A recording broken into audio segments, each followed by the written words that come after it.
Hola, buenos días, buenas tardes, buenas noches, dependiendo del momento en el cual estén viendo esta sesión. Estamos en la asignatura de Epistemología de la Investigación en Psicología, concretamente en el módulo 3, segunda parte, y estamos por revisar a los autores más importantes del curso, que serían Wittgenstein, Carnap, Popper y Thomas Kuhn. Les comentaba que por un problema de agenda no los pude ver el día miércoles. Sin embargo, agendamos el día de hoy. Les agradezco mucho a Wendy y Carlos que andan por aquí de forma sincrónica. Y para todos ustedes que lo están viendo de forma sincrónica, también les agradezco mucho su tiempo. Por la misma razón, aunque el día de hoy abrió el módulo 4, ustedes van a poder entregar sin ningún tipo de penalización su tarea auténtica y su foro de investigación hasta el día lunes a las 23:59 minutos. ¿Ok? Sobre ese aspecto, primero, ¿tienen alguna duda o alguna pregunta? Díganme, No, díganme. Bien. Carlos, bueno, Perfecto. yo Entonces, tampoco, profesor, no estoy bien. qué bueno, qué bueno.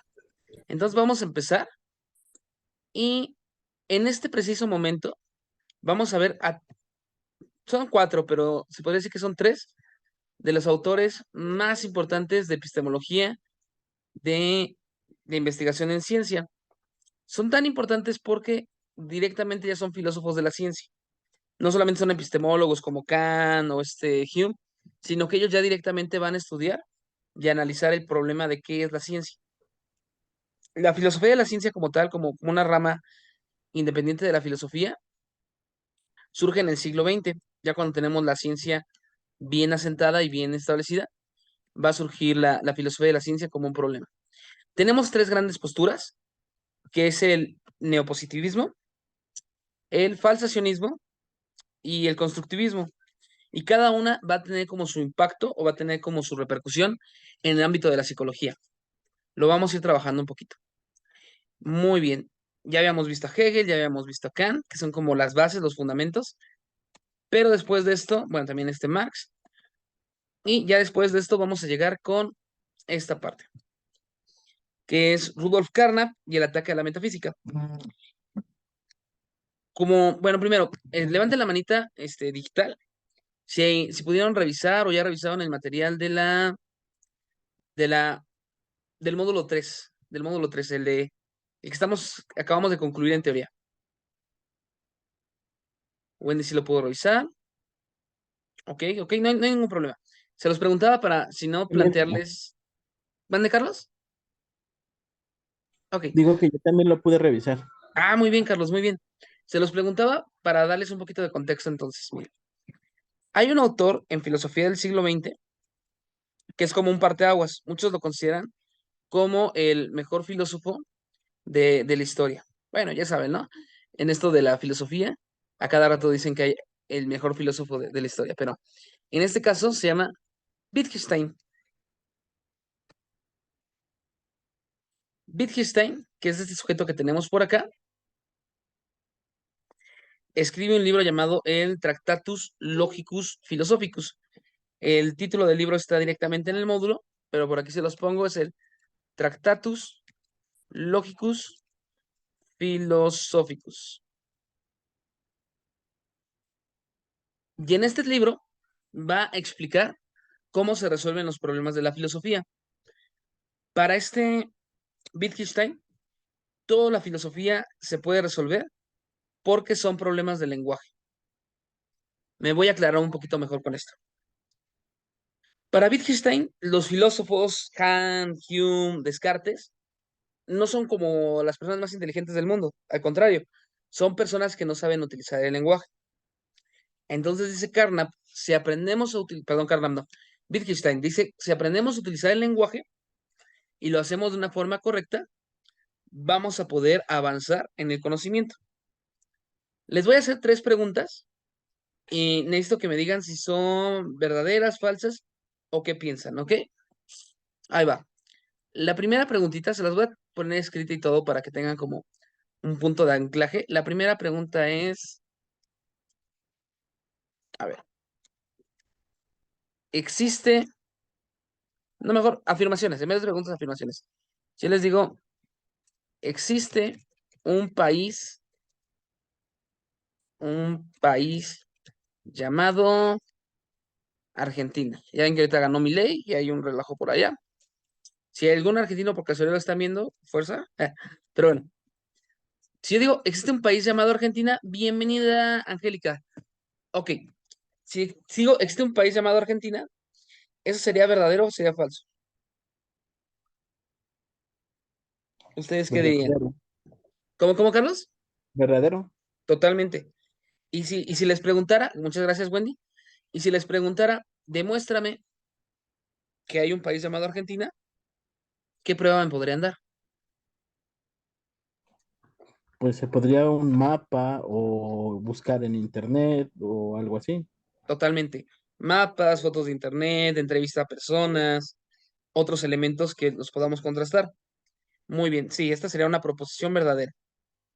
Por otra parte, si yo les preguntara, o si yo les dijera, existe, bueno, mejor, no, sí, existe un país llamado Tartaria, ahorita está muy de moda en TikTok, pero si yo les dijera, existe un país llamado Tartaria en la actualidad, ¿eso sería verdadero o sería falso?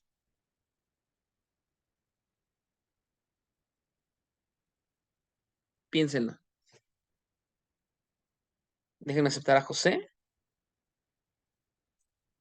Pues dependería mucho, ¿no? Dependería si en el mapa de verdad existe Tartaria. Con esto se les voy a apoyar un poquito. Tartaria no existe, es falso. ¿Ok? ¿Cuántos gatos tiene? No, pues se ve bien. A mí no me gusta. Bienvenido, bienvenido. Déjenme por aquí, aquí, ya está.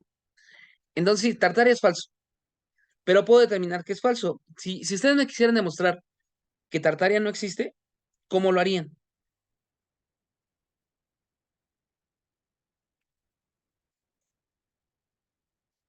Piénsenlo. Yo quiero demostrar que Tartaria no existe. ¿Cómo lo podrían hacer? ¿Cómo, Carlos? De igual manera podría ser con una investigación, ¿no? Para checar si es lo que existe, porque según ahorita Google aparece como que Tartaria es el nombre antiguo de Europa, desde la edad medieval hasta el siglo XIX. Perfecto, perfecto, perfecto. Muchas gracias, Carlos. Podemos hacer una investigación. Podemos como sacar conclusiones. Me gusta. Y buena información, ¿eh? Ahora, voy a cambiar la pregunta. Si yo les digo, México es un número, es un número azul, ¿eso es verdadero o es falso? Es falso, Bien, bien, bien. ¿Por qué es falso? porque México no es un número, ni es un color, es un Per- país, no tiene ningún sentido la oración. Llegaste al punto, Wendy. Muchas gracias. Sí, efectivamente, el guaguá. Llegaste al punto. Por cierto, cada vez que me escuchan decir el guaguá es porque está mi hija por aquí. Este, efectivamente, como dice Wendy, no tiene sentido. Si yo digo México es un número azul, no tiene sentido porque la categoría de, perdón, tengo una manchita por aquí, déjenme, me abrocho la camisa. La categoría país en el lenguaje no se puede vincular con la categoría número. Bien, bien, bien. Entonces, sí, así pasa, ¿no? Les decía, la categoría de país no la puedo vincular con la categoría del número azul. Son conceptos diferentes. Es un sinsentido. Entonces, el guagua, entonces Wittgenstein lo que va a decir es que el problema con la filosofía es que se ha equivocado. Ya ha mezclado palabras donde no las debería de mezclar, lo cual hace creer que hablamos de cosas importantes cuando en realidad no hablamos de nada. ¿Ok? Voy a repetirlo. Así como confundimos el nivel de azul con el nivel de país y creemos que estamos diciendo cosas cuando no decimos nada, ocurre lo mismo en el caso del lenguaje y podemos mezclar diferentes elementos para poderlo revisar. Esa es como la postura de Wittgenstein, una inicial, porque para Wittgenstein, déjenme por aquí se los voy a poner. Tranquilos, con Wittgenstein nada más como una pequeña introducción, porque el que nos importa es Carnap, con ese ya vamos a ser más precisos. Nada más es como para tenerlo clarito. Mira. Wittgenstein decía lo siguiente. Voy a dibujar aquí una personita. Toda fea, pero personita. Ahí está. Yo observo al mundo,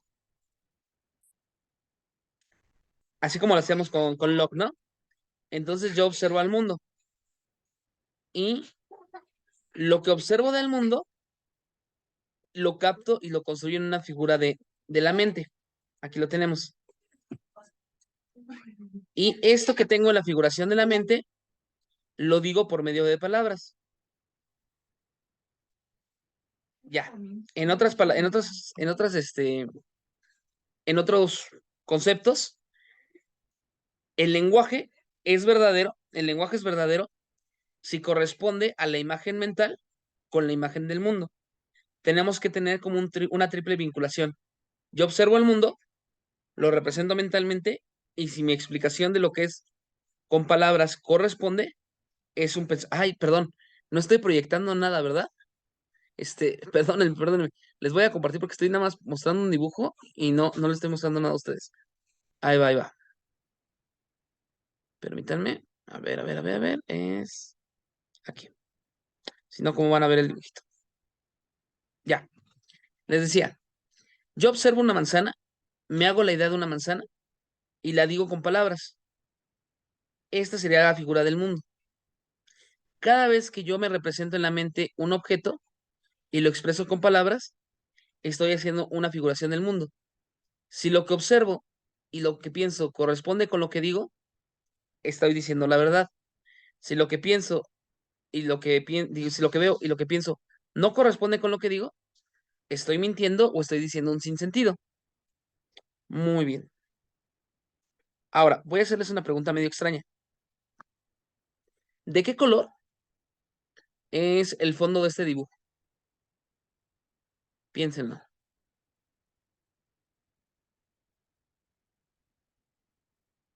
¿De qué color será el fondito del dibujo?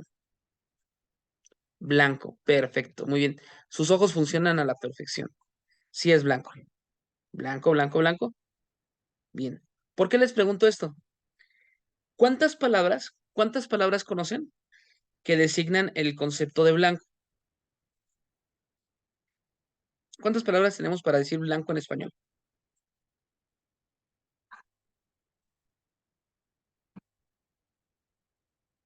¿Te han puesto a pensar eso? ¿Cuántas palabras tenemos para decir blanco en español? Tenemos blanco, ¿no?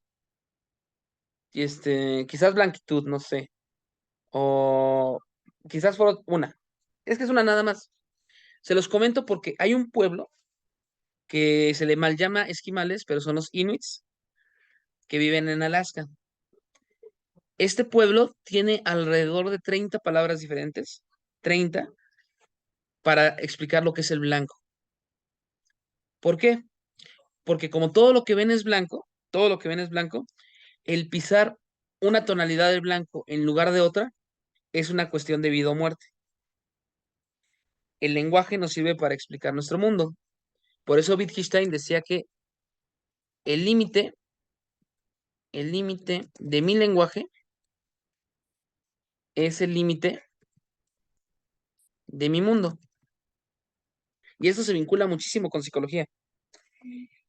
Mientras más palabras conocen, mientras más conceptos tienen para dibujar la realidad, mejor va a ser su representación del mundo. No quiere decir que una representación con menos palabras sea incorrecta, solamente es más imprecisa. Es como hacer un dibujo un poquito más feo que un dibujo más concreto. Ustedes como profesionales de la psicología van a manejar muchas palabras de psicología, de conceptos de la mente, de la cognición, de psicopatologías que otras personas no manejan. Pueden dibujar mejor la realidad psicológica con lo que están aprendiendo en la carrera. De la misma forma que un abogado puede explicar mejor el mundo jurídico o un filósofo puede explicar mejor la filosofía, porque tenemos diferentes palabras. Va. A ver, necesito que me apoyen. ¿Algunos de ustedes, con su manita virtual, ¿algunos de ustedes les gustan los gatos? Aquí tenemos a Wendy. Bien. A ver, segundo ejemplo. ¿Algunos de ustedes les gustan los perros? Ah, tenemos dos. Con dos está perfecto. Entonces, voy a compartirles imagen. Nada más déjenme. No quiero que me hagan trampa. Entonces, déjenme ponerle aquí.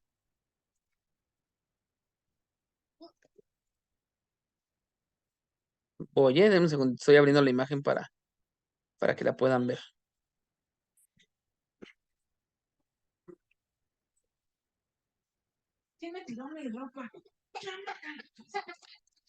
Listo, ahí va, ¿eh? Ahí va, ahí va. Me dicen cuando esté compartiendo, por favor.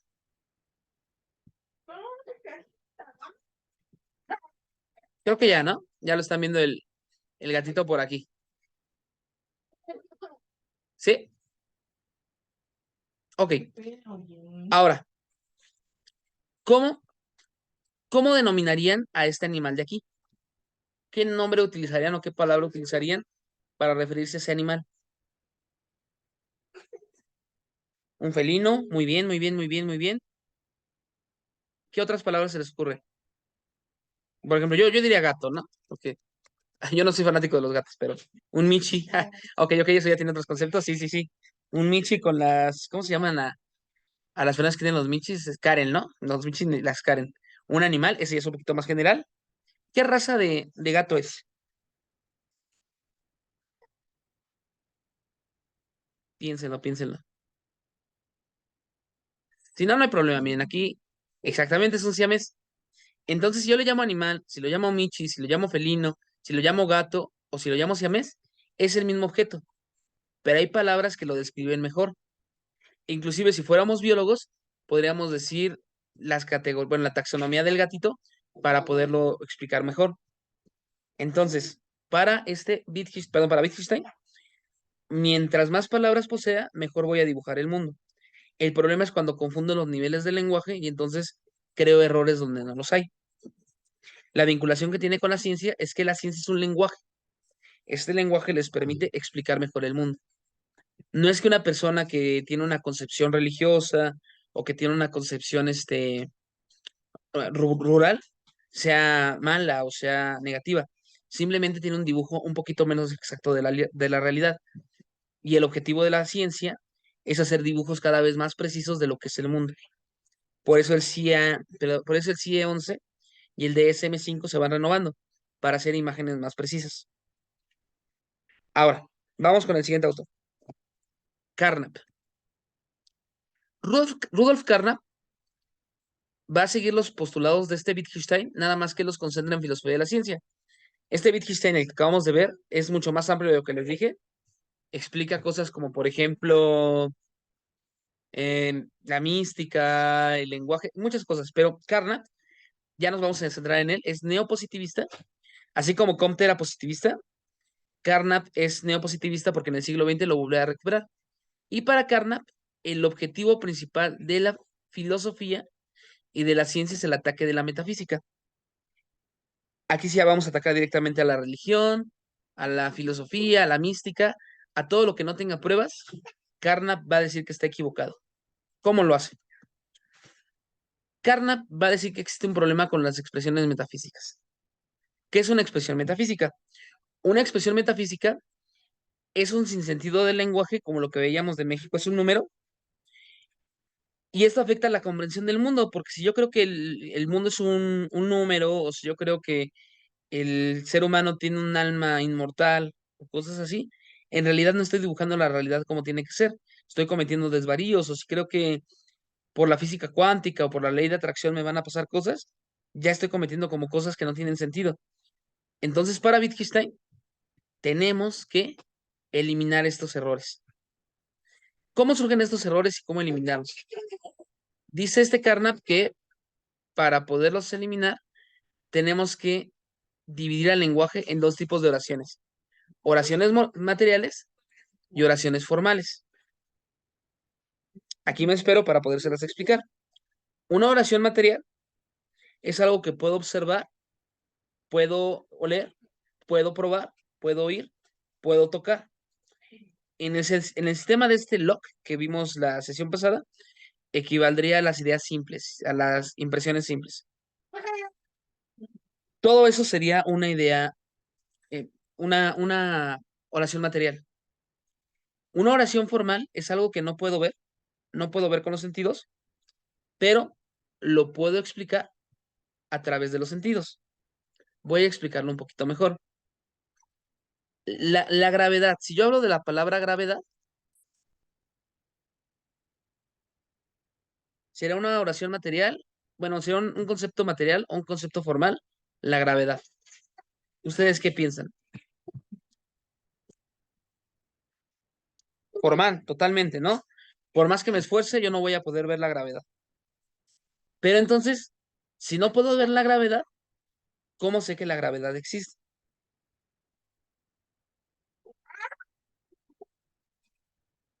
Yo no la puedo ver, ustedes tampoco. Pero ¿cómo sabemos que la gravedad existe? Por medio de las demostraciones, totalmente de acuerdo. Muy bien, Wendy.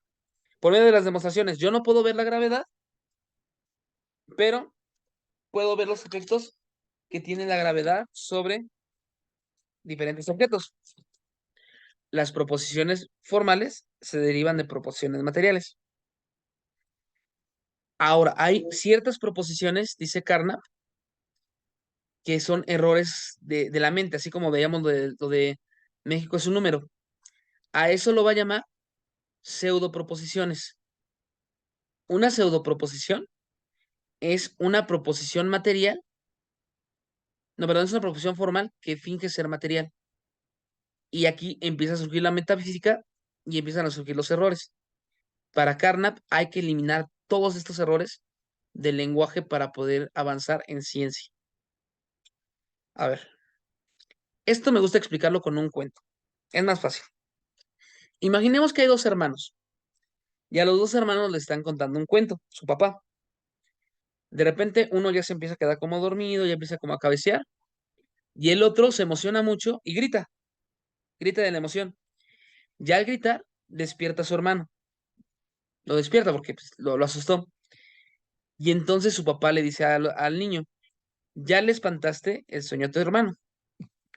Aquí lo pongo, ya le espantaste el sueño a tu hermano.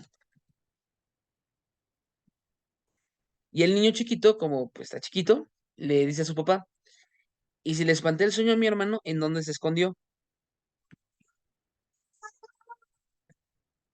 ¿En dónde se escondió? Es decir, está confundiendo el proceso biológico de quedarse dormido como si fuera una persona. Porque como le dijo por error, ya le espantaste como si fuera una persona, generamos la idea de que son un ente y creamos el pequeño dios del sueño. Para Carnap, todos los dioses de las mitologías surgen de esta forma, por errores del lenguaje. Si logramos corregir los errores del lenguaje, eliminamos la metafísica y podemos avanzar. ¿Cuál sería la forma, cuál sería la forma de poder detectar estos errores del lenguaje para Carnap? Ante cualquier oración, nos tenemos que preguntar lo siguiente. Tenemos que preguntarnos, ¿lo puedo percibir? Bueno, sí, lo puedo percibir. Lo puedo percibir. Perdón. Aquí tengo una falta de ortografía que no la puedo quitar en un segundo. Ya. ¿Lo puedo percibir? Si la respuesta es sí, pedimos pruebas de que se pueda percibir. Si la respuesta es no, entonces digo, ¿cómo puedo percibir sus efectos? Si no me dan ejemplos o no me dan ideas de cómo puedo percibir los ejemplos, directamente sería una pseudo proposición o una mentira, sería un engaño, sería un error del lenguaje. Voy a ponerles dos ejemplos. Me ayudan. Yo digo que existen conductas, no, que existen, sí, bueno, que existen conductas en los seres vivos frente a diferentes estímulos. ¿Qué me podrían preguntar sobre eso para ver si es verdadero o falso? Yo les digo, existen conductas frente a determinados estímulos. ¿Cómo le podríamos hacer?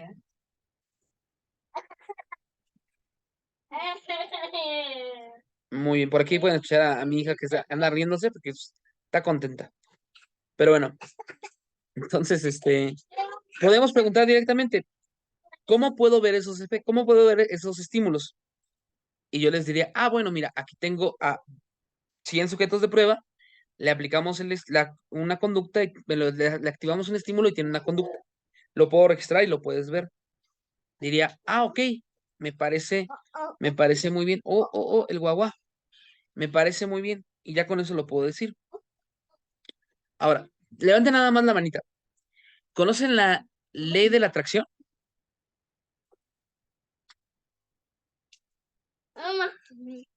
Oh, la araña, la araña.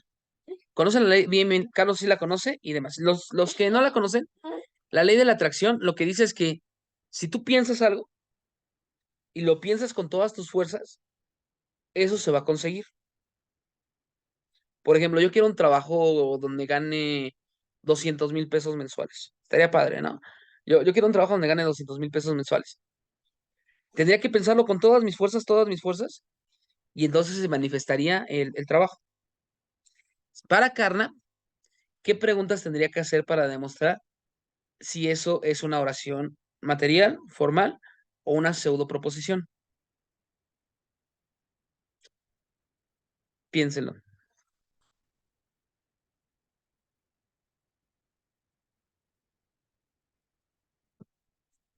Lo primerito que tendríamos que hacer sería preguntarnos, ¿puedo percibir esa ley? ¿Puedo percibir la ley de la atracción? Y si te empiezan a decir, claro, lo puedes percibir en la naturaleza, en los árboles, en el agua, simple y sencillamente le dices, dame un ejemplo concreto. ¿No tienes un ejemplo concreto? Ok, no es una proposición material. Vamos a ver si es una proposición formal. Lo puedo ver a través de sus efectos. Vamos a hacer un experimento. Yo voy a pensar 5 veces en una manzana. Si en esas 5 veces aparece la manzana, se está cumpliendo tu ley. Podemos tener una constante. No, es que no funciona así. Ok, entonces no estás diciendo nada con sentido. Es una tontería. Es algo que no puede ocurrir. Para Carnap funciona así. La ciencia es un constructo que va eliminando la metafísica y vamos teniendo cada vez más pruebas. Piénsenlo, ya casi acabamos con esta primera parte, pero ¿cuál ciencia, cuál corriente psicológica sí sería avalada por los neopositivistas como Carnap como una ciencia? Psicoanálisis, gestal, conductista, cognitivista, humanista. ¿Cuál de estas corrientes, que ya están viendo en otras materias, ellos aceptarían como una corriente válida? El conductismo, sí. Directamente sería el conductismo. ¿Por qué? Porque es la que nos da pruebas y nos da evidencias. El cognitivismo también lo podrían llegar a aceptar, pero por ejemplo el psicoanálisis no lo aceptarían, porque diría que esto de impulso de vida, impulso de muerte, tánatos hieros, las diferentes fases por las que pasamos, el complejo de Edipo y todo esto, no tenemos una prueba material, fáctica, para mostrarlo.